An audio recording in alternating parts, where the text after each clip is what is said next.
आपका अपना channel Edu परिचर्चा में स्वागत है। यह इडुटेरिया का प्रैक्टिस सेट नंबर 54 है। आज का पहला क्वेश्चन है, भारत में पर्यावरण संरक्षण अधिनियम कब पारित किया गया था? तो इसका सही उत्तर है 1986। 1986 में पर्यावरण संरक्षण अधिनियम पारित किया गया था। पूछेगा वन्य जीव संरक्षण अधिनियम कब पारित किया गया था?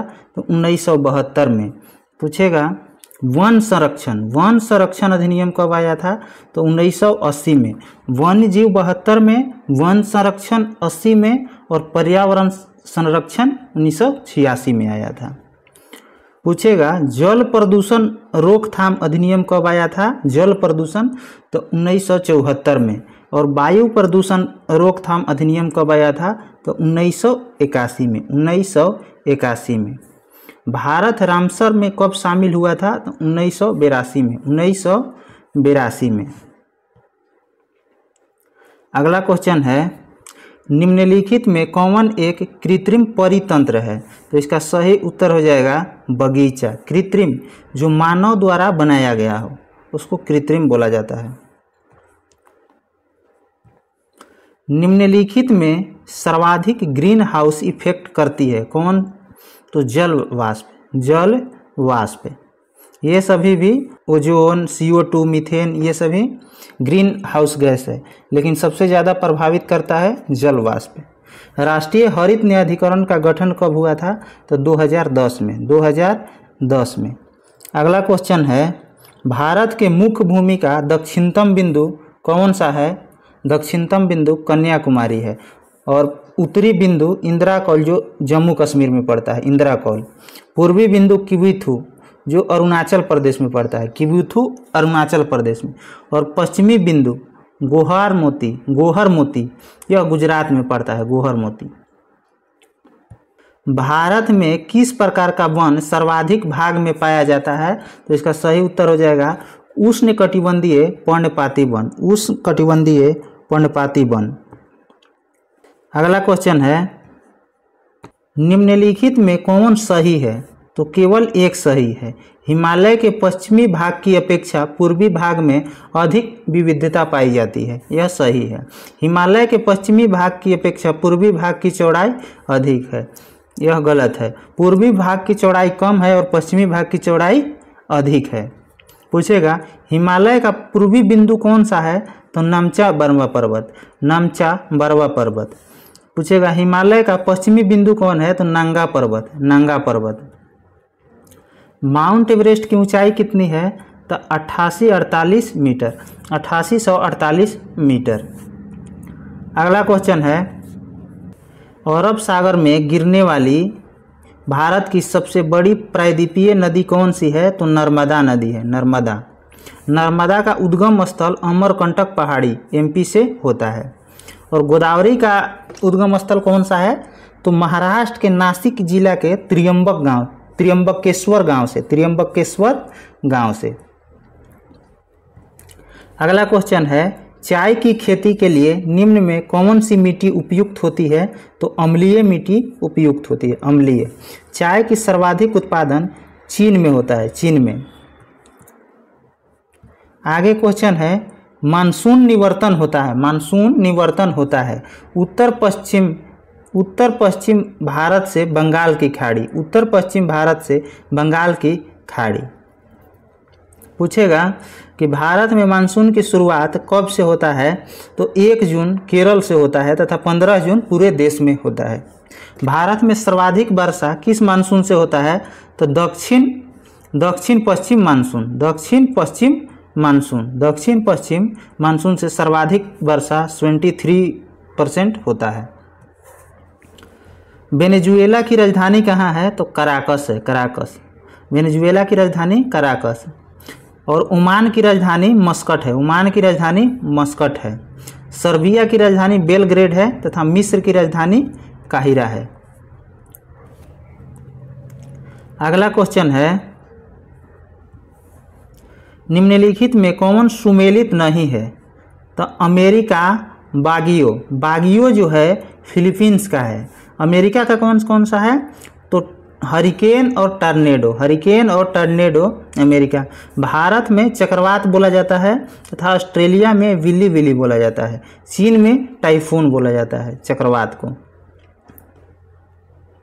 अगला क्वेश्चन है, कोरल रीफ या परवाल भित्ति मुख्यतः कहाँ पाई जाती है? तो कॉर्क और मकर रेखा के बीच, कॉर्क और मकर रेखा के बीच में पाया जाता है। सबसे बड़ा कोरल रीफ कहाँ पे है? तो ऑस्ट्रेलिया में है, ऑस्ट्रेलिया में। ग्रेट बैरियर रीफ उसका नाम है। स्वर्ण सिंह समिति का संबंध किससे है? तो मूल कर्तव्य से, मूल कर्तव्य से।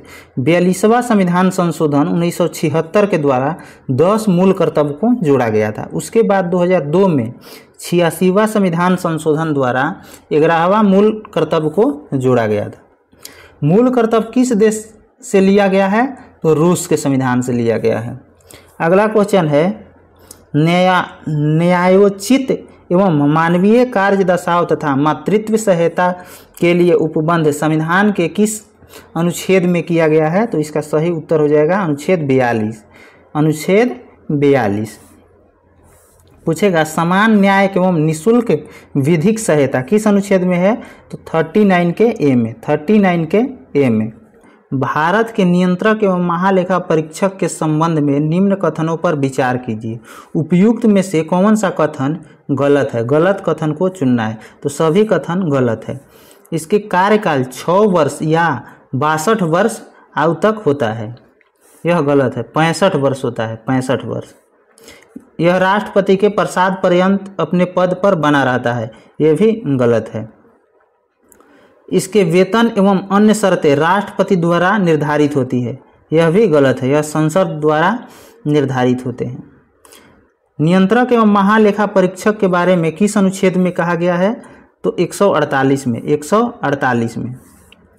अगला क्वेश्चन है, राज्यों में मुख्यमंत्री समेत मंत्रियों की अधिकतम संख्या विधानसभा की कुल सदस्य संख्या के कितने प्रतिशत से अधिक नहीं होना चाहिए? तो इसका सही उत्तर हो जाएगा 15%। 15% से अधिक नहीं होना चाहिए। किस अनुच्छेद में लिखा गया है? तो 164 के 1 के ए में, 164 के 1 के ए में लिखा गया है। और कौन सा संविधान संशोधन के द्वारा किया गया था यह? तो 91वां संविधान संशोधन। अगला क्वेश्चन है, रीट जारी करना उच्चतम न्यायालय के किस क्षेत्राधिकार में आता है? तो न्यायाधीश क्षेत्राधिकार में, न्यायाधीश क्षेत्राधिकार में। रीट किस अनुच्छेद के तहत सुप्रीम कोर्ट जारी करता है? तो अनुच्छेद 32 के तहत। और हाई कोर्ट 226 के तहत रीट जारी करता है। अगला क्वेश्चन है, दल बदल अधिनियम संबंधित संशोधन पारित किया गया 1985 में। और कौन सा अनुसूची है इससे संबंधित? तो 10वीं अनुसूची है। और 52वां संविधान संशोधन है दल बदल से। अगला क्वेश्चन है, सर्वप्रथम प्रत्यक्ष चुनाव का प्रावधान निम्नलिखित में से किस अधिनियम के द्वारा किया गया था? तो भारत शासन अधिनियम 1919 के द्वारा। तथा द्विसदनीय व्यवस्था का भी प्रारंभ किया गया था 1919 के अधिनियम से। और मुस्लिम के लिए पृथक निर्वाचन 1909 के अधिनियम से किया गया था। तथा संघीय न्यायालय की स्थापना 1935 के अधिनियम के तहत किया गया था। अगला क्वेश्चन है, प्रधानमंत्री का राष्ट्रपति को सूचनाएं प्रदान करने संबंधी कर्तव्यों का उल्लेख किस अनुच्छेद में है? अनुच्छेद 78 में है, अनुच्छेद 78 में है। प्रधानमंत्री की नियुक्ति राष्ट्रपति करेगा, यह किस अनुच्छेद में है? अनुच्छेद 75 में। और मंत्रिपरिषद का वर्णन किस अनुच्छेद में किया गया है? तो 74 में किया गया है।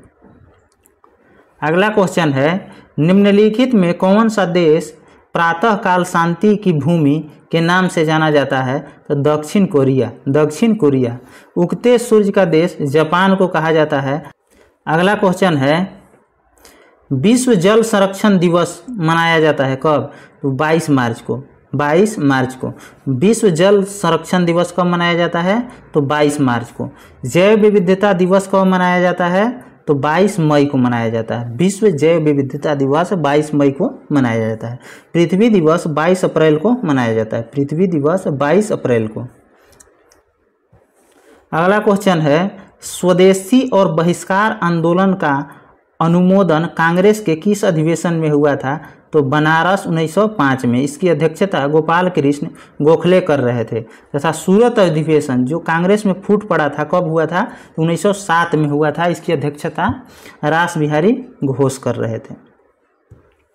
अगला क्वेश्चन है, कांग्रेस की कार्य समिति में भारत विभाजन का प्रस्ताव कब पारित किया गया था? तो 14 जून 1947। 14 जून 1947 भारत का विभाजन माउंटबेटन योजना 1947 के द्वारा हुआ था। कैबिनेट मिशन योजना कब आया था? तो 1946 में। 1946 में। अगला क्वेश्चन है, संविधान सभा द्वारा प्रथम बैठक का आयोजन किस गवर्नर जनरल के द्वारा किया गया था? तो लॉर्ड वेवेल के द्वारा। संविधान सभा के प्रथम अस्थायी अध्यक्ष सच्चिदानंद सिन्हा को तथा अस्थायी अध्यक्ष राजेंद्र प्रसाद को चुना गया था। राजेंद्र प्रसाद को। संविधान निर्माण में कितना समय लगा था? 2 वर्ष 11 महीना और 18 दिन। 2 वर्ष 11 महीना और 18 दिन। मंगल पांडे ने प्रथम भारतीय स्वतंत्रता संग्राम की शुरुआत की। इसके उपरांत ब्रिटिश सरकार द्वारा उन्हें कब फांसी दे दिया गया? तो 8 अप्रैल 1857। 8 अप्रैल 1857। और क्रांति की शुरुआत कब हुआ था? तो 10 मई 1857 के मेरठ से। 10 मई 1857 में मेरठ से। अगला क्वेश्चन है, बहावी आंदोलन के प्रमुख क्षेत्र नहीं रहा। कौन? तो असम नहीं था, बंगाल तथा संयुक्त प्रांत। बंगाल तथा संयुक्त प्रांत था। और पूछेगा बहावी आंदोलन का मुख्य केंद्र कहाँ था? तो पटना, बिहार था। अगला क्वेश्चन है, पुस्तक एरिया ऑफ डार्कनेस के लेखक कौन है? तो V S Naipaul. V S Naipaul. India for Indians. India for Indians किसकी पुस्तक है? तो चित्तरंजन दास की। चित्तरंजन दास की। आगे क्वेश्चन है, सूरत की संधि कब हुआ था? तो 1775 में। पूना की संधि कब हुआ था? तो 1817 में। पुरंदर की संधि कब हुआ था? 1665 में। देवगांव की संधि कब हुआ था? तो 1803 में। आगे क्वेश्चन है, बड़गांव की संधि कब हुआ था? तो 1779 में। 1779 में। संगोला की संधि कब हुआ था? तो 1750 में। संगोला 1750 में। सुगौली 1816 में। सुगौली 1816 में हुआ था। आगे क्वेश्चन है, निम्नलिखित में से किस ग्रंथ से गुप्त काल के बारे में जानकारी मिलती है? तो मृच्छकटिकम। मृच्छकटिकम किसकी पुस्तक है? तो शूद्रक के। मुद्रा राक्षस के लेखक कौन है? तो विशाख दत्त है। राजत तरंगिणी के लेखक कौन है? तो कलहन है। गुप्त वंश की स्थापना किसने किया? श्रीगुप्त। गुप्त वंश की स्थापना श्रीगुप्त। और गुप्त संवत की शुरुआत 319-20 में हुआ था। 319-20 ईस्वी में हुआ था। अगला क्वेश्चन है, कलिंग शासक खारवेल किस धर्म का अनुयायी था? तो इसका सही उत्तर हो जाएगा जैन धर्म। जैन धर्म का अनुयायी था। खारवेल किस वंश से संबंधित था? तो चेदी वंश से। चेदी वंश से।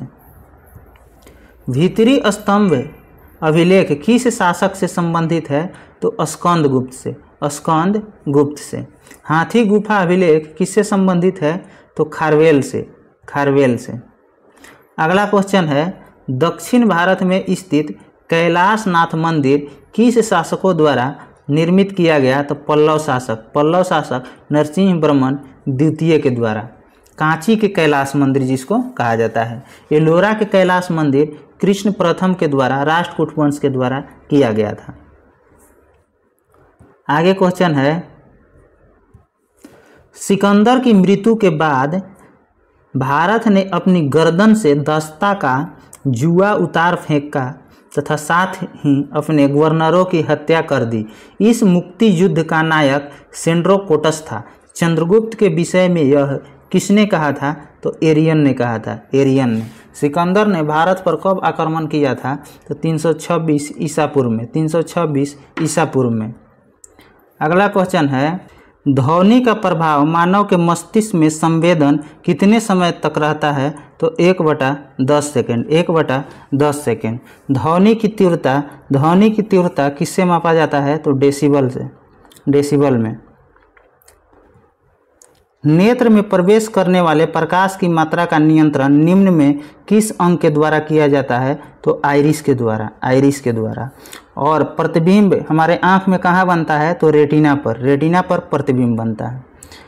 जब मनुष्य आँख किसी व्यक्ति को दान करता है तो कौन सा दान करता है? तो कर्निया, कर्निया का दान करता है। आगे क्वेश्चन है, रक्त की अशुद्धियाँ किस अंग में जाकर छनती है? तो वृक्क में, वृक्क में छनती है। मानव में रक्त शुद्ध करने की प्रक्रिया क्या कहलाता है? तो डायलिसिस, डायलिसिस। रक्त का कितना प्रतिशत भाग प्लाज्मा होता है? तो 55 से 60%, 55 से 60%। प्लाज्मा में कितना प्रतिशत जल होता है? तो 90%, 90%।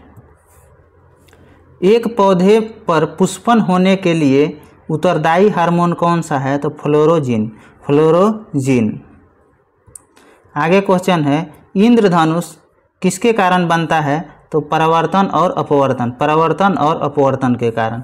इंद्रधनुष हमेशा सूर्य के विपरीत दिशा में बनता है, सूर्य के विपरीत दिशा में।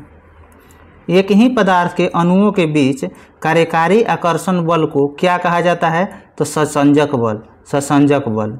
और असंजक बल असमान अणुओं के बीच लगता है, असमान अणुओं के बीच लगता है। आगे क्वेश्चन है, किसी अभिक्रिया में भाग लेने वाले पदार्थ क्या कहलाते हैं? तो अभिकारक, अभिकारक कहलाते हैं। अभिक्रिया के बाद बनने वाला पदार्थ प्रतिफल कहलाता है, प्रतिफल। आगे क्वेश्चन है, क्षारक को जल में घोलने पर क्या मुक्त होता है? तो OH minus ion, OH minus ion मुक्त होता है। अम्ल को जल में घोलने पर H+ आयन मुक्त होता है, H+ आयन मुक्त होता है। नींबू के रस का pH मान कितना होता है? तो 2.2 होता है। शराब का 2.8 होता है। आगे क्वेश्चन है, बादल तथा वायुमंडल का तैरना किस कारण से होता है? तो संयानता के कारण से, संयानता के कारण से। आगे क्वेश्चन है, छाया में पनपने वाले पौधे को क्या कहते हैं? सियोफाइट्स, सियोफाइट्स। हेलोफाइट्स नमकीन स्थान पर उगने वाले पौधे को हेलोफाइट्स तथा चट्टान पर उगने वाले पौधे को लिथोफाइट्स कहा जाता है। मेनरहीन अंतर्राष्ट्रीय सीमा रेखा किन दो देशों के बीच? तो रूस और फिनलैंड, रूस और फिनलैंड के बीच स्थित है। जैव विविधता दिवस निम्नलिखित में से किस दिन मनाया जाता है? तो 22 मई को, 22 मई को मनाया जाता है। दूरसंचार दिवस कब मनाया जाता है? तो 17 मई को, 17 मई को। आगे क्वेश्चन है, राष्ट्रीय खाद्य सुरक्षा मिशन की शुरुआत किस वर्ष हुआ था? तो 2007 से, 2007 से। भारत में मुद्रास्फीति के प्रकलन का सबसे प्रचलित माप कौन सा है? तो CPI, CPI। कुछ स्मरणीय तथ्य है उसको देखते हैं। प्रतिहार वंश के बारे में, गुर्जर प्रतिहार वंश के बारे में। गुर्जर प्रतिहार वंश के संस्थापक नागभट्ट प्रथम था। प्रतिहार वंश का सबसे प्रतापी शासक कौन था? तो मिहिर भोज। मिहिर भोज अपनी राजधानी कनौज में बनाई थी, मिहिर भोज अपनी राजधानी कनौज में बनाई थी। इन्होंने आदि बराह की उपाधि धारण की थी। संस्कृत कवि राजशेखर महेंद्रपाल के दरबारी कवि एवं राजगुरु भी थे। आगे है, इस वंश का अंतिम राजा यशपाल था, यशपाल। राजशेखर का प्रमुख रचनाएं कौन कौन सी है? तो कर्पूर मंजरी, यह VVI है, कर्पूर मंजरी, काव्य मीमांसा, हर विलास, भुवन कोश, भुवन कोश। गढ़वाल या राठौर वंश, गढ़वाल या राठौर वंश के संस्थापक चंद्रदेव थे, चंद्रदेव। इसकी राजधानी वाराणसी थी। इस वंश का सबसे प्रतापी राजा गोविंद चंद्र थे, गोविंद चंद्र थे। आगे है कृतकल्पतरु। कृतकल्पतरु नामक ग्रंथ की रचना लक्ष्मीधर गोविंद चंद्र के दरबारी मंत्री थे। लक्ष्मीधर गोविंद चंद्र के दरबारी मंत्री थे। इस वंश का अंतिम शासक जयचंद था। इस वंश का अंतिम शासक जयचंद था। जयचंद की हत्या गौरी ने 1194 में चंदावर के युद्ध में किया था। चंदावर के युद्ध में। चौहान वंश। चौहान वंश का संस्थापक वासुदेव था। इस वंश की प्रारंभिक राजधानी अहिछत्र था। इस वंश का सबसे प्रतापी शासक वृग्रहराज चतुर्थ विशलदेव हुआ। वृग्रहराज चतुर्थ विशलदेव हुआ।